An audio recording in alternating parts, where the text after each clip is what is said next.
nouveau bilan lecture et c'est parti.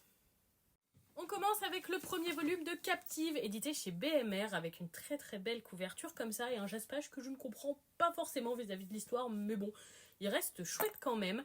C'est ma première dark romance, je savais pas trop quoi penser de ce style, il y en a qui adorent, il y en a qui détestent, et en tout cas je peux dire que pour ma part j'ai adoré Captive, j'ai été vraiment hyper intriguée par cette lecture, je l'ai dévoré, je n'ai pas arrêté de le lire, j'ai trouvé ça absolument captivant, c'est drôle mais et vraiment une super lecture, j'ai adoré le couple qui se développe petit à petit, l'univers de la mafia, les personnages qui sont bien écrits, la narration qui est drôle, franchement c'est un grand oui pour Captive, j'ai déjà précommandé la suite et j'ai trop hâte de la recevoir.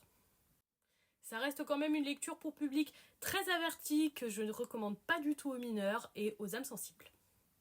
On passe chez Kotun avec le second tome d'Itaewon Class. J'avais plutôt bien aimé le premier tome, celui-ci aussi. On est sur une histoire plutôt originale et sympathique qui change de ce que j'ai l'habitude de lire. Je suis pas du tout fan des dessins, mais le récit est plutôt chouette, donc je continue avec plaisir.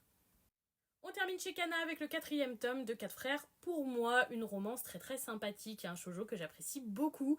La relation entre nos personnages se développe très vite, c'est super agréable à lire et toujours aussi drôle, un titre que j'apprécie vraiment. Et voilà pour ce bilan lecture, dites-moi si vous avez lu ces titres et s'ils vous ont plu et si Captive vous tente.